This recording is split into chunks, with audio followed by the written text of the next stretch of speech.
Oh, yeah! We just saw turds straight up projected on a screen. Apparently, we're watching it in the theater. Apparently. Yeah, we were. Yeah, we just saw SummerSlam, and first of all, it doesn't have to be that long. No. I will say, though, that it did have a steady clip. It didn't feel as long as some of the longer events. True. So I'll give it that much. But, well, let's just talk about it. Let's start with the fucking pre-show. I'm just going to summarize the pre-show with all 3 matches ended with roll-ups. So that fucking sucks. What kind of bullshit is that, man? It's not good. I will say this. The Cien Almas, Selena, what's her fucking face? Lana and Rusev bout should have been better. Should have been longer. If you're going to entertain people, that's the way to do it. What we got was sort of entertaining. But it was the first match. Yeah, and it was too short, and then it was like, all right, well, that was a fucking waste of time, especially with that roll-up. So whatever. I mean, it could have been fun, but ultimately it was just too short to be anything. We don't even keep up with 205 Live. No. Because it's a chore to keep up with Raw and SmackDown at this point. Well, SmackDown's okay, but, it's just a chore to keep up with those two as it is. So, Cedric Alexander versus Gulak meant nothing to us. Yeah. It was a good technical match. We're talking about frogs at this point. Yeah, we just decided to talk about frogs. So I was kind of in and out, but what I did see, it was actually pretty good. Yeah. It's just that we have no investment. Yeah, we have no investment. So if you guys thought that was cool, well then I guess you watched 205 Live, which I'm sure is better than Raw. Because fuck, my gonads are better than a 1080p shot of my gonads with fucking THX surround sound quality. I don't know why they make sound, but the point is that would be better than fucking Raw. Whatever. Anyway, the Revival versus the B Team. Only thing I got to say about this is, I know the B Team's over right now. I don't give a fuck about them. I just don't. The gimmick died to me. It was amusing the first time, and then after that I was like, ugh. And there was something they did later in the show that was kind of funny, but immediately I was like, now they're just gonna do that over and over again. Yeah. So that sucks.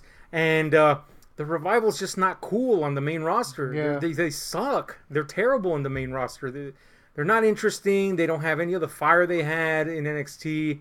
And they've been booked like shit to top it all. So the match didn't do shit for me. It sucked. We didn't even know what was happening. Yeah. We knew, but we didn't care. I knew, and I didn't give a fuck. It was, oh yeah, this thing's happening. And the B-Team theme has to go. It fucking sucks. I realize really it's more fitting than that badass one they had at first, but shit, it's annoying, man. Anyway, the big issue I had with the pre-show, aside that it was a waste of time, was the fucking ads they keep running during. I realize that this shit is playing somewhere else and you're trying to get people to buy into it, but how about you not run them during the matches, man? Yeah, you have space. Empty space when people are talking and shit like that. Literally fucking people. You're struggling to fill that space in. Yes. Clearly. So put it there. Fucking during the matches and shit. For an event we're currently watching, no less. Yeah. Anyway, whatever. Pre-show was a complete waste of time. It sucked my ass. Anyway, once again, by the way, the B Team wins by accident. That's getting tired as shit. Yeah, and it was like super... Already, that's my notes for that fucking garbage shit I was gonna go into it more, but that just wraps it up. That's really all we need to know. Anyway, the fucking main card started, and that was a thing that we experienced. Anyway, I will point out that Flo Rida must be the cheapest fucker to ever buy the rights to the songs for. Flo Rida. I don't give a shit. I don't care that he's... I didn't even hear the theme. Why even bother paying this fool? All I heard was that little bit from that Marky Mark song. Yeah. I was glad to see Terry Crews get paid to basically chatter. So that was cool. Yeah. If they ever make a movie about Titus, he should play Titus. Not Titus, definitely. Not Titus. Actually, you know what? They should recast Titus as Terry Crews in the main roster. Yeah, they really should, because, he's way better than Titus. But anyway, no hate on Titus, except for the hate that I have. The first matchup was Seth Rollins against Dolph Ziggler, and this was for the IC title. Of course, Seth had Dean. All of a sudden, I have massive muscles, Ambrose, and Drew Magneto McIntyre, because I couldn't remember his fucking name for some reason. He kept calling him Magneto. All I could think of was Magneto for some damn reason. It's probably the shape of the M on his logo, which looks like Magneto's helmet. But anyway, I'm trying to make sense of something that doesn't make sense. All I gotta say about this match is that there was an infinity boot in it. That's right. Forget an infinity. I forgot about Forget an infinity glove. This fucker had a legit infinity boot, complete with toe gems. It had toe gems, man. Oh man! Guardian brought up a very important question. Can you even snap your toes? No, but you could snap your fucking knee and take out half the universe, the WWE universe, that is. Yeah. Which would have been nice because I would have been spared the agony of the rest of this event. But anyway, we did get a butt shot of Dolph Ziggler, so that's like a thing now. We're seeing butts everywhere. Yeah. That being said, I was hoping this was going to be a good match because they've been having a real set of good matches together. And Seth's on fire, adequately enough. Burning it down. He is, in fact, burning it down. But we like Dolph. And I like Dolph, of course, and they're both great, and they've been working great together. But the match didn't really do much for me. It didn't suck. There was several good spots towards the end, but it was kind of dull. Yeah, it really was. And I think really what ended up making it dull was that you were expecting an some sort of distraction or involvement or interference from either Dean or Drew. Yeah. And well, we sort of got that, but the fact that I was expecting it the whole time, I wasn't really even paying attention. It's not that I wasn't paying attention. It was just that it wasn't engaging enough up to that point. And then when it did happen, it was like, who gives a shit anyway? Interestingly enough, when you looked to me and said, "Man, I know this is kind of early in the card, but they should be trying at least." That's when it kind of picked up a little. But it was not enough. Yeah, it was too little, too late. It's fine, whatever. It still left me with some hope for the rest of the thing. Hopes be dashed on the fucking concrete like Chinese babies are. But the thing is, anyway, it ended with a fucking old Seth Rollins doing a super kick. I'm sorry. Yeah, right. Seth Rollins doing a super kick with his infinity boot, by the way. Yeah, with his infinity boot, setting up a curb stomp.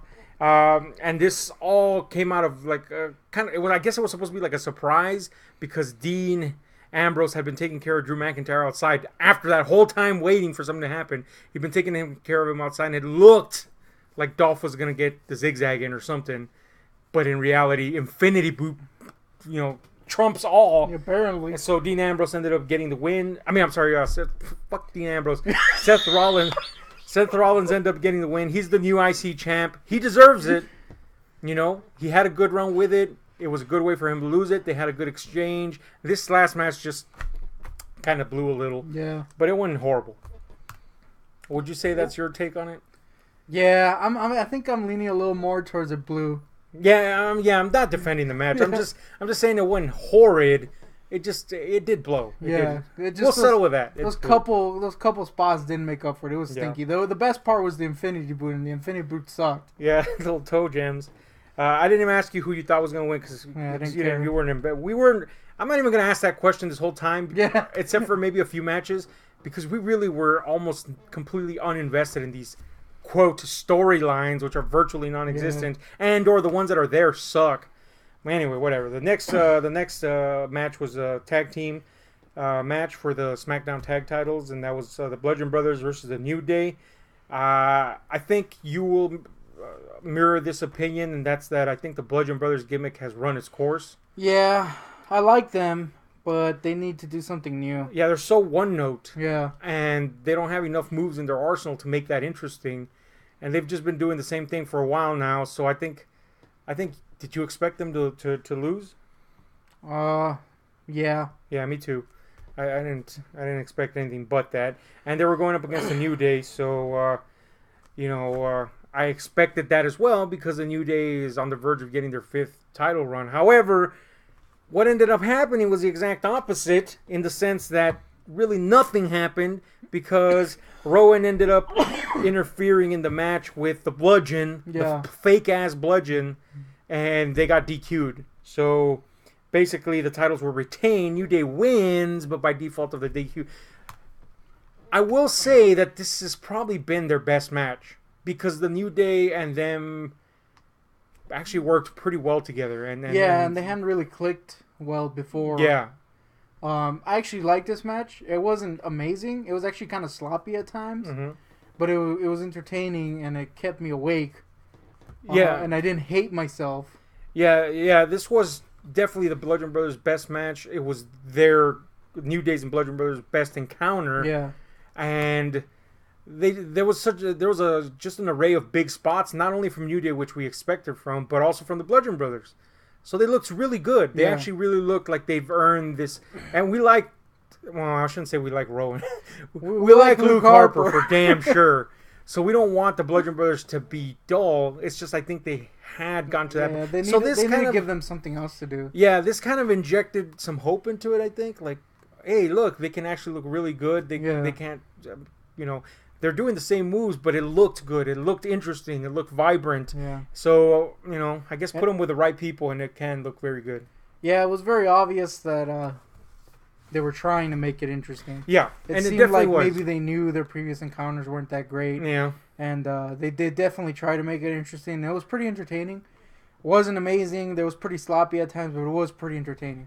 Yeah, that's more than I can say for the rest of the show. And I think that's why the audience and I don't know about you, but I was frustrated at the ending. I was like, man, this was going well. And then it ends with that shit. But that just means there'll be more encounters between these two. Yeah, hopefully they can match or.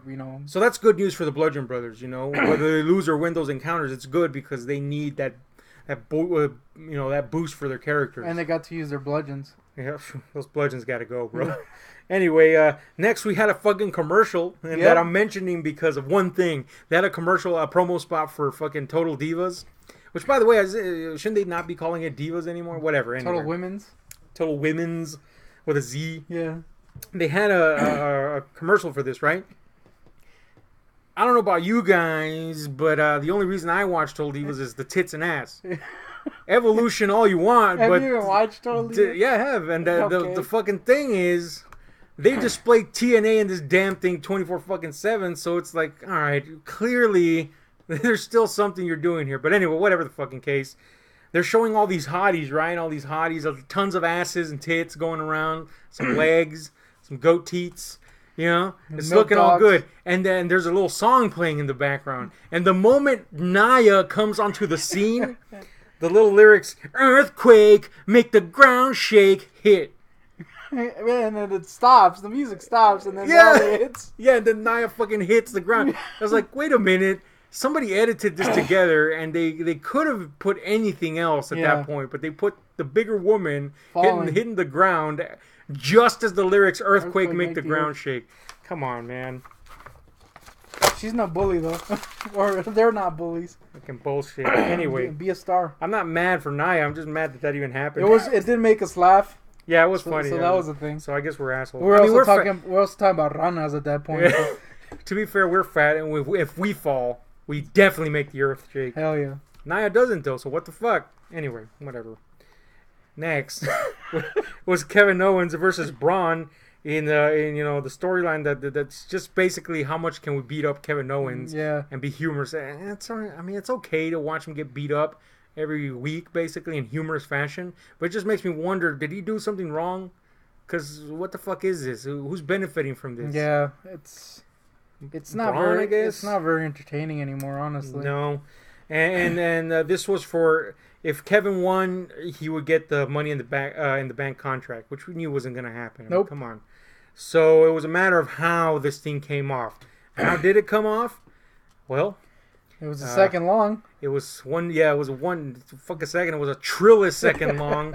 It was basically just Braun, running him over, and then he did get a nasty chokeslam on the ramp. Yeah. Kevin was chokeslammed on there. That looked pretty bad. And then after that, he threw him in the ring, gave him a running power slam, and that was that. Yep. So again, who benefits from this? Braun, I guess, but again, who Not cares? Not really at this point. Yeah, because he just keeps beating a little freaking retard at this point, basically. Yeah. It's exactly. It's like going to the special class and doing some good maths. Yeah. Like, all right, cool, dude. You know what? 2 + all these 2 people is, can't do fucking shit. Those little guys have half a brain. Yeah, congrats. Anyway, whatever. It was a thing that happened. It wasn't good. No. It wasn't bad, but it wasn't good. It was very forgettable. We were just about to start talking about frogs again, and it ended. And then it ended. Yeah. That's the only thing that stopped us. Anyway, the next match is the triple threat match, and this was for the women's belts on SmackDown side of things. And this was between Becky Booty Lynch, Charlotte, I got them new tits, Flair, and then Cacarmela, as we call her. I gotta say, this is probably my favorite match the whole night. Probably. Yeah, I was gonna say maybe the New Day one, but then I remembered this one. Yeah. Which was surprising because I was expecting a turd fest because Carmella was in it. Yeah, you know what? Carmella looked really good in this. They actually made her look competent. Yeah, I think they did carry her a little, especially in some moves, but that's good. I mean, they made her look good, so that's all right. It didn't see, she still played up the healer side of it all. Yeah. So they told the story that was going on, and Carmella actually looked like she could... Competence? She could put up her own in this battle. So what basically ended up going on was that it was very evident to anyone that just looking at the match that Carmella had the odds stacked against her. So Carmella ended up kind of manipulating the situation so that Becky thought that Charlotte was trying to get the upper hand on her, which led to, of course, a little heat between them. So they got to face off a lot more against each other, while at the same time Carmella ended up taking in digs at the appropriate time. So everything worked for everyone in the right way in terms of the storyline. Charlotte ended up looking sympathetic as a babyface. Becky ended up looking like she put in the work necessary to be the winner. You wanted her to be the winner. Everybody in the fucking audience wanted her to be the winner. So that's good. And Carmella looked like, the heel that she's supposed to be. So all that shit was really well done, I thought. Who did you expect to win? Who did you think was going to win, etc.? I kind of assumed Charlotte was going to win because they threw her in there and they were kind of teasing the Becky thing. Right. And that is actually what happened. And that's kind of what I wanted to happen because it's going to lead to an interesting story. Right. So I was happy with the results. Yeah. Again, in terms of the storyline and the action, this was the best one of the whole night. And it also is the one that's been built up pretty well in SmackDown. So that's good. But yeah, I wanted Becky to win. I think everybody did in the audience, it seemed, for the most part. But yeah, like you, I thought Charlotte was going to win, which is the right thing to do in terms of what's going on. Carmella's run is over. It was fun while it lasted. It wasn't really fun, but because of what happened with Asuka. Asuka's now dead, so. But it ended the right way, and now this heat exists between Becky and Charlotte. And what ended up happening at the end, basically, Becky looked really good in this, by the way. Sometimes she's prone to be sloppy at times, but she was really on her game here, which is good because they needed to tell that story that she was putting in maximum effort to come out on top. And they really, really got that across. She was really on top of her game. But in the end, she ended up putting Becky into a disarmor, which led to Charlotte coming in to break it, which in turn made Charlotte turn the whole move into a natural selection. So she ended up pinning Becky after that, and Charlotte took the win. And afterwards, of course, as she was celebrating, Becky comes up to her. There seems to be an exchange of hugs. I think everybody in the world was expecting a face turn because they started to boo after the second set of hugs, which made it seem like, oh crap, they're not going to do it.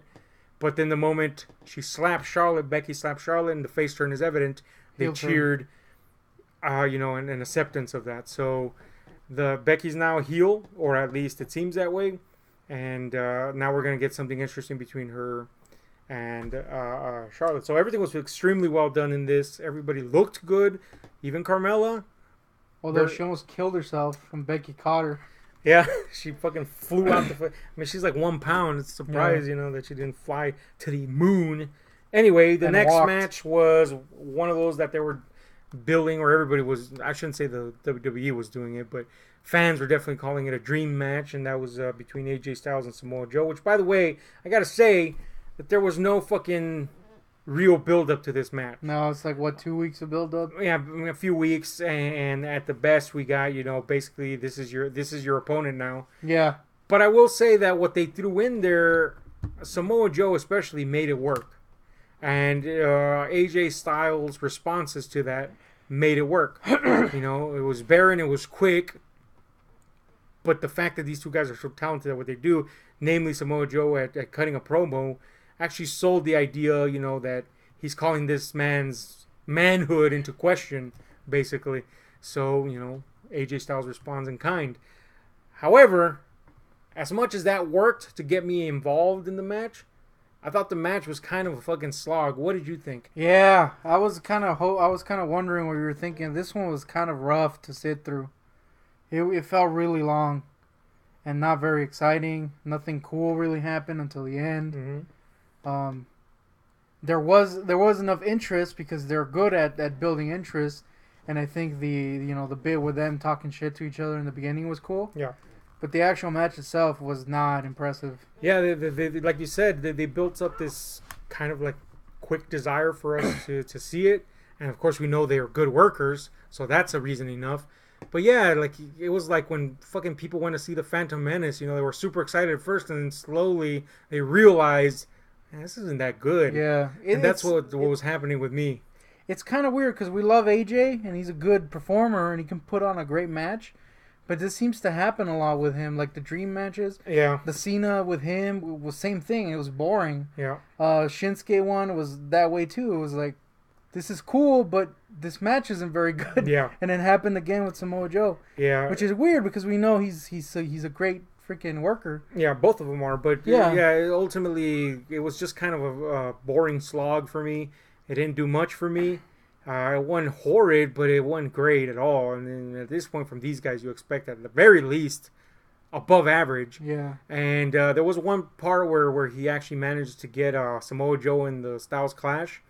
I mean, that was kind of like, whoa, shit, that's a big dude, and it looked a little janky. Yeah. In the good way, mind you. Freaking Samoa Joe almost killed himself by looking down a little. But that's about it. I will say that the way it ended was actually pretty good. Yeah, that was cool. What basically ended up happening is Joe's getting the advantage on AJ, the majority of the time, basically.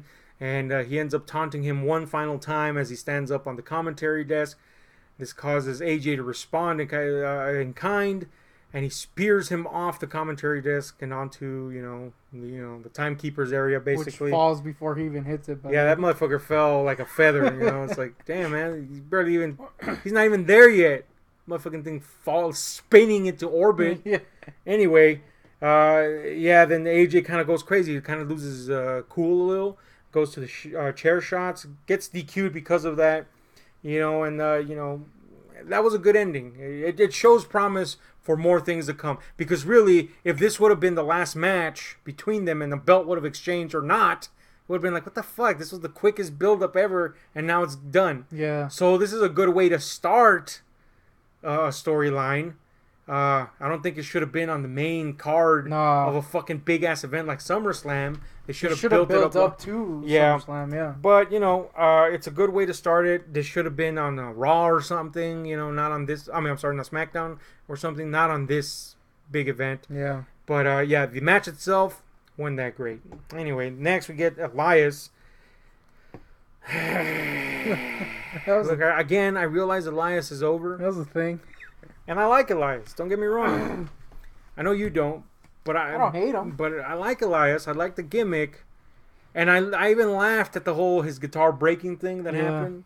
But why? What was this in there? What was the point? What was the point of this? There was no continuing of it. It just happened. Well, I don't understand what the fuck the point of this was. It was pointless. The stinking loser in the audience tried to start a chant. And then, man, he was trying hard to start this chant. And, of course, didn't pick up. Instead, the crowd started a completely different chant, which made me laugh at his face. Yeah, that was the best part of that. That was the best part of that fucking shit. Anyway, it happened. Who cares? Next, we got Daniel Bryan versus The Miz. What do you think about this right here? This thing been built up. I mean, the whole talking smack situation, we all know about that. Really, that's at the core of this. Anything that they've added to the storyline, it just by coincidence happens to be lining up with what happened in talking smack. But I think The Miz is really good at making the story seem plausible. Yeah. So anyway, what do you think about the build-up, or was there any excitement for this particular match? It's a big match in terms of what the two people facing each other, but anyway. I think the build-up to this, at least in recent times, has been pretty lame. Mm-hmm. They haven't really been... I mean, they did this whole thing with Daniel Bryan, that he went his own way, and then that was kind of just in the background, so it was kind of like, okay, when is this happening? Right. And then it just suddenly came up, and you're like, oh, I guess this is happening in SummerSlam, okay. That being said, I think in the last SmackDown they did a pretty good job of recapping it. Yeah. And making me go like, all right, this might be interesting. So I was actually kind of interested in this. I thought it was okay. That's all I can say. It was okay. Yeah, you're right. They took the steam out of Daniel Bryan's return by putting him in the fucking bullshit. Yeah. Feud with Big Kaz. Big Kaz. Big Kaz. Yeah, or as he's now called, 7 foot Big Kaz. Yep. They took the steam out of that return with that fucking awful program, and the Team Hell No thing. Yeah, okay, fine. It was a nice callback. But that didn't go anywhere. And then all of a sudden we got this Miz thing. Yeah, so you're absolutely right. Came out of nowhere. It's like, okay, well, this should have been built up from the get-go because everybody was wanting to see that. This entire show suffers from, like, them build-up? Yeah, them not looking toward the long game. It's just like, let's think short-term. And it all. Case in point, yesterday we had NXT with literal years-long storyline that works still. This bullshit's like, dude, you just pulled this shit out of your ass like a second ago. Yeah. And now this has background with the whole Talking Smack scenario, and they even built, they recalled some stuff that tied into this that allow it, and we know that Daniel Bryan and The Miz are good workers, so there was an interest, but it wasn't built the right way. No, but whatever. Let's talk about the actual match. I will point out that Daniel Bryan got dropped on his fucking melon. Yeah, he did. Dude, this fucking dude. He's got concussion problems, and you drop him on his damn melon. I mean, it wasn't really The Miz's fault, but that fucker dropped on his head. Anyway. On his melon. It was pretty obvious that Maurice was going to get involved because they showed her. There was a camera. She had her own camera. Yeah, first of all, they show her at the sidelines.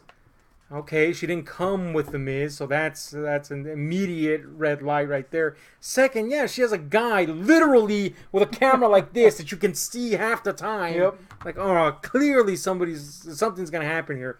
So I was just waiting for that. But anyway, the match, like I'll say, it was okay. It was too repetitive. We've seen, like, here's the thing I used to say about The Miz a lot back in the day, that he's boring in the ring. Mm-hmm. We've seen him not be boring recently, but this was a return to old Miz. I don't think it was even his fault. I don't think it was his fault either, but it reminded me of why I used to dislike The Miz. Mm-hmm. Because it was like, this is not very interesting, and then what Daniel Bryan's doing is not very interesting. This was just kind of This was like seeing, those mirror matches they had in Mortal Kombat? Yeah.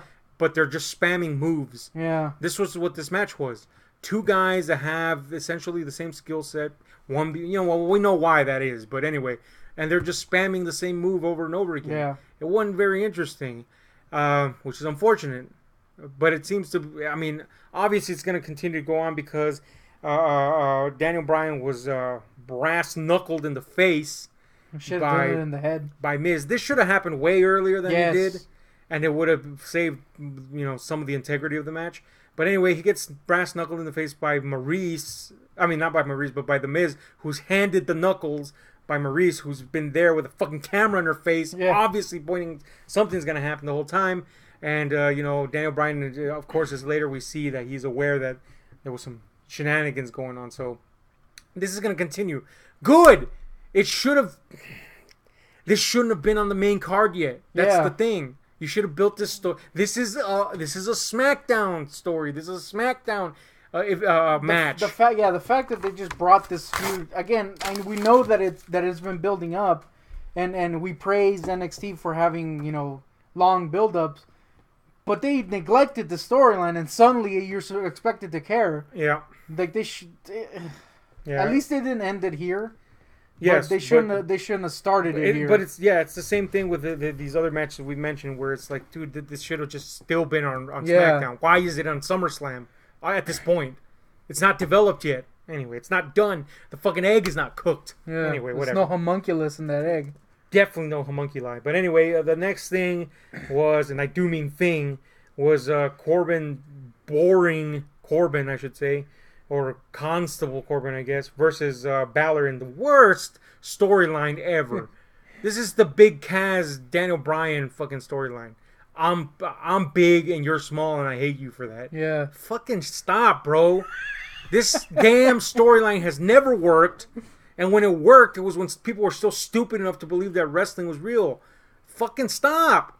Stop, man. I'm pissed that this fucking story... I'm pissed that this storyline still exists. I'm pissed that it coexisted at the same time with the cast one at one point. Fuck this shit, man. Anyway, this bullshit story happened.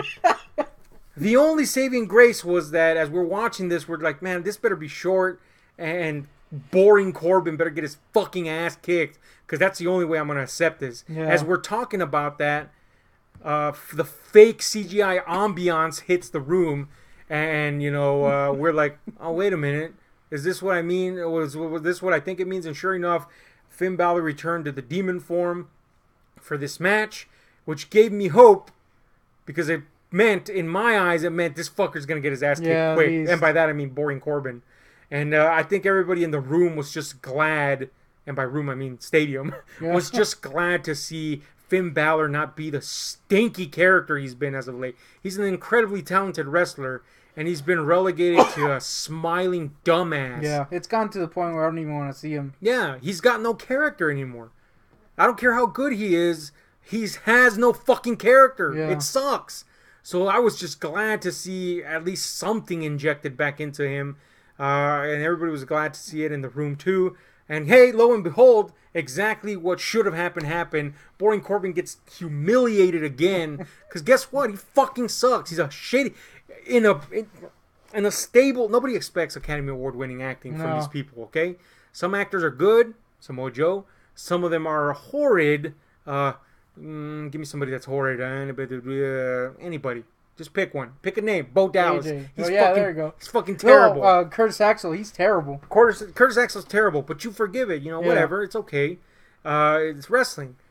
Boring fucking Corbin is so bad, I can't forgive him. He sucks. He's so bad. So good. He got demolished immediately. It was a coup de grace that ended it all, but that was just a coup de grace on top of 1,000 coup de grace with a billion other moves still on top of it.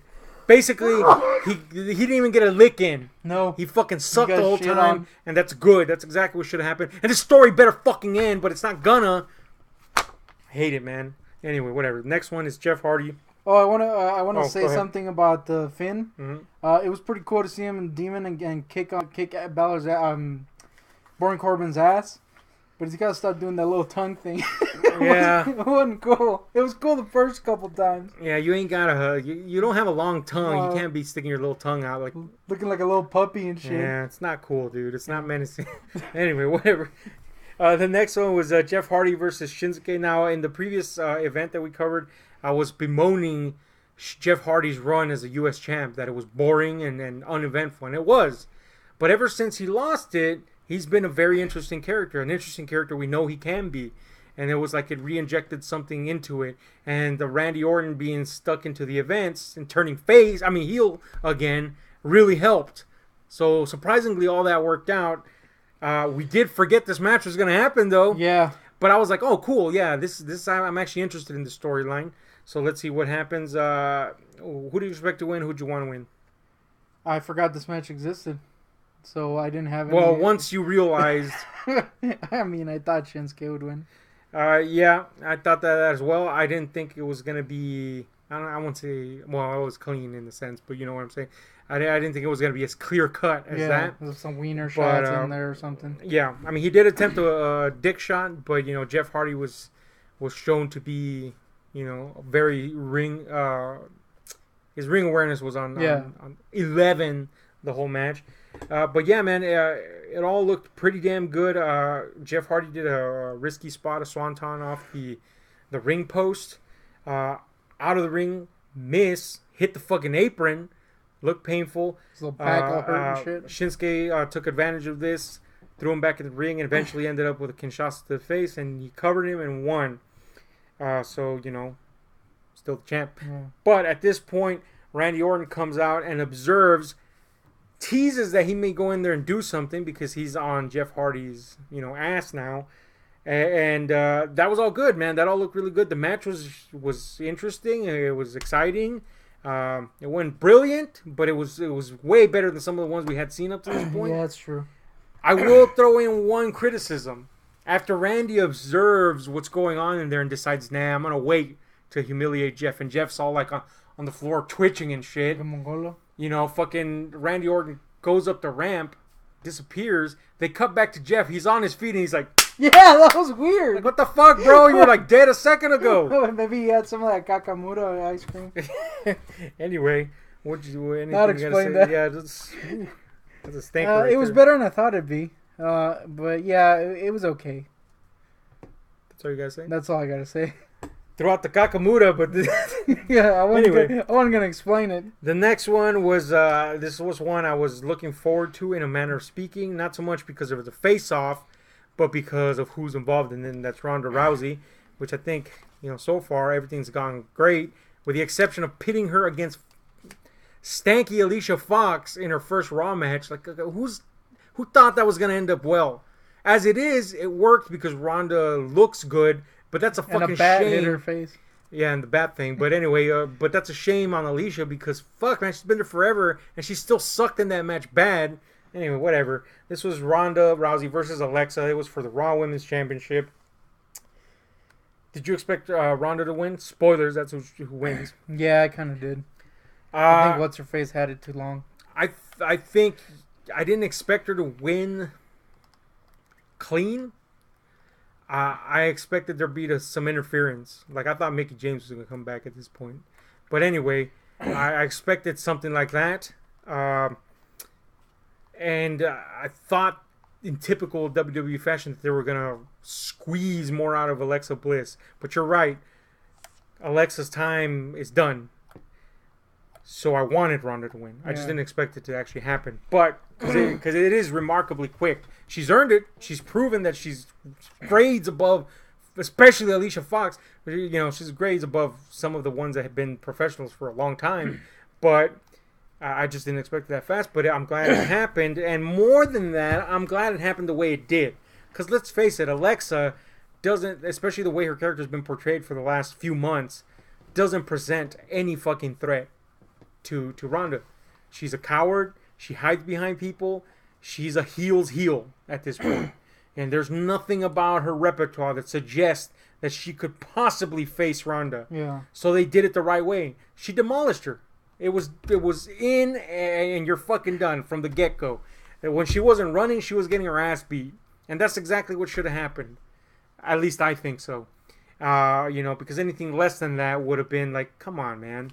There's nothing about her character in the last few months that convinces me that she could put up any fight short of heelish tactics. Or throwing Alicia Fox at her. Definitely not that bullshit. But anyway, it ended with old Ronda getting Alexa in kind of like an arm wrench position, which would look really painful. They were pushing the whole dislocated shoulder thing. And then she turned that into an arm bar, which led to like an immediate tap. But like I said, up to that, it was just demolish. It was exactly what should happen, in my opinion. That's not a slight against Alexa. Again, it's just the way her character is at this point. It would have been silly to suggest that she could stand up against Ronda at this point. So anyway, anything you want to add to this? Before you do, I just got to point out that Ronda's makeup was weird. Yeah, it wasn't good. I didn't hate it. I actually kind of liked it. But it was also like, wait a minute, what's up with the Mantar makeup? Yeah, I liked it when it was just the little like cat thing earlier in the show.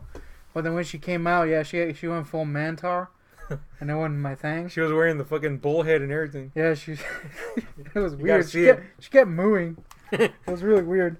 I think Ronda looked good. I mean, there wasn't a lot of wrestling going on. It was more just her beating people, or her, Alexa. So they made her look good without maybe exposing some of her weaknesses that she might have still. We don't know. I am curious where this is gonna go. Like, who the hell is she gonna face next? There's no real challenger in the division right now. So we'll see. Yeah, we'll see where it goes. That's a good point to bring up. But yeah. Anyway, it was pretty good. It wasn't great, but it was okay. Yeah, it's what should have happened. Yeah, it was okay. And all that jazz. Anyway, the next one is a fucking match that nobody was looking forward to. Yeah. And that's Roman Reigns versus Brock. Part 150,000. 50 billionth encounter. Anyway, there was a few things to point out in this match. When Roman Reigns came out, there was a CGI big dog yeah, above the ramp. The big dog Roman Reigns. It's gotta fucking stop, bro. Yeah. Never bring that CGI garbage back in there. It looks like shit. You've done it before. It sucks. But the big dog itself was... Yeah. That was... Broke the camel's back. And he had multiple angles, too. There was one where they pretended like it was there looking on. Yeah, they had a, like, behind the big dog angle. What the fuck, man? We know it's not there. Stop pretending it's there. Anyway, it sucked. Then there was this... gosh. There was this fucking moron in the audience. I'm sorry, fan, but you were an idiot. You can't draw. Don't draw. The fuck, man? He had a poster of Roman Reigns cocking his little hand. It was bad. It looked like a caveman. Dude, it looked like a retarded caveman. Not just a caveman. It looked like a straight up chimp. Yeah. The fuck was that, man? It was terrible. Anyway, it's worthy to note that they silenced the audience. A couple times. A couple of times. Both for Brock, who was clearly being cheered, and for Roman, who was clearly being booed. All of a sudden, that fucking audience just went... Yeah. It was out of there. It was like, what? Anyway, that was fucking crap. Brock comes out and he, like, fucking screams, I guess. Yeah, he goes, wah! Yeah, dude, you gotta stop screaming, man. It sounds really fucking crappy. It's like a Girl Scout. Ah! It's not cool, it's dude. It's like an ego call. Yeah, you're supposed to be a fucking beast, not a, hummingbird. You're like Balor. Anyway, fucking licked.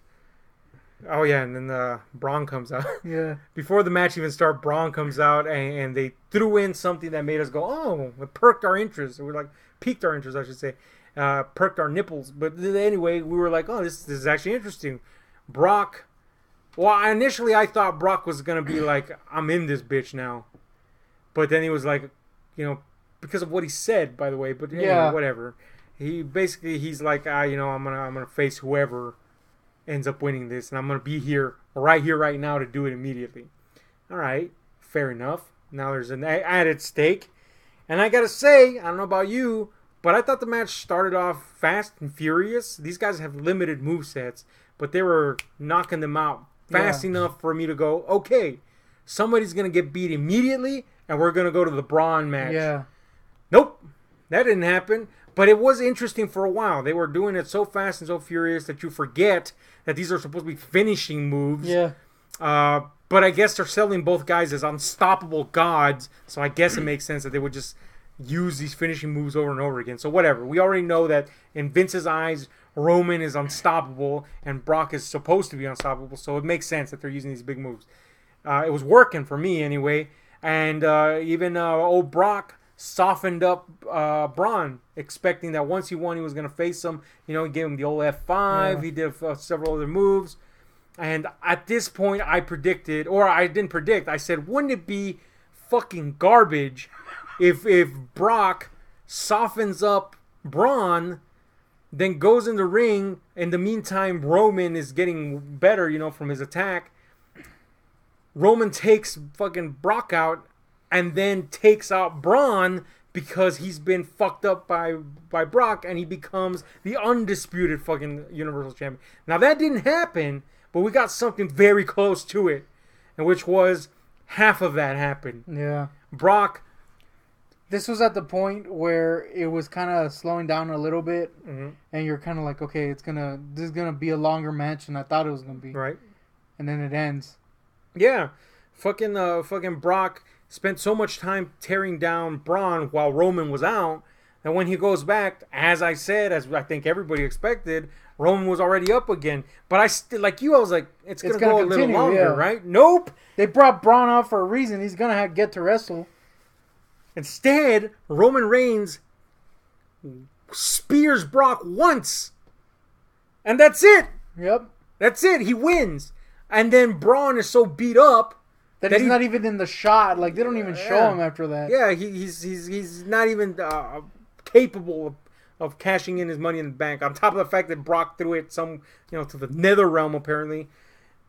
So that's it. Roman's a fucking champ. Congratulations. I know everybody wanted the belt to change, but they actually had a way to get this in somebody else's hands. Yeah. And they fucked it up again. Now Roman's a fucking champ. Now we're going to get bullshit Roman forever. I hate that ending, man. Worst ending ever. It was pretty bad. I realize that they're playing a longer game here, but we already know that the Raw is not good at the long game. Clearly, this entire freaking event was a proof that they're not good at long game. We've been seeing this garbage for fucking years now. Worst ending to an event ever. Anyway, let's give this fight. Any thoughts you have on this, by the way? This was garbage. This was a stinker. It was really bad. No, I'm saying this particular match. This was a stinker. It was really bad. Yeah. It was interesting, like you said. It was interesting in the first couple minutes, and then literally when he was outside beating Braun, I was like, okay, this is gonna be a longer. It was that moment where you're like, this is gonna be a longer match than we were expected, because Brock matches are always a second long. Mm-hmm. I was expecting him to go in there and get, thrown out, and then freaking Braun cashes in, and it's a match between him and Roman, because that makes sense, and that's kind of what he was teasing. Mm-hmm. And then it freaking ends, and you're like, oh, God, it was like the worst blindside of all time. By the way, this makes no one look good. No, everybody looks like a fool. Yeah, Brock looks like a complete wiener now. Roman's the only one that looks good, but nobody likes him, so what's the point?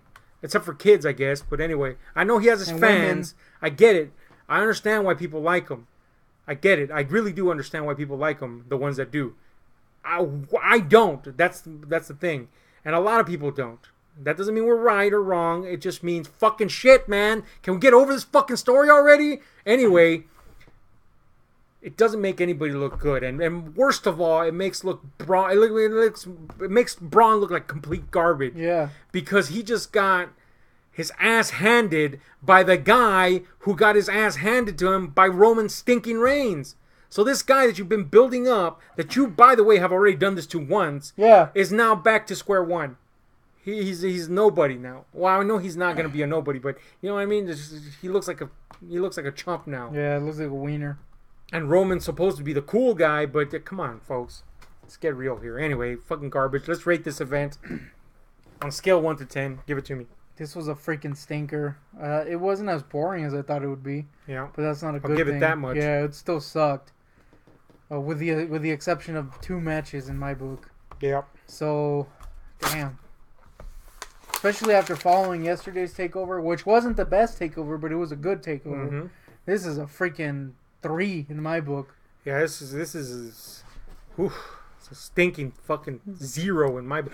This is literally it's like a 2, and that's 1 point for the Ronda match, and 1 point.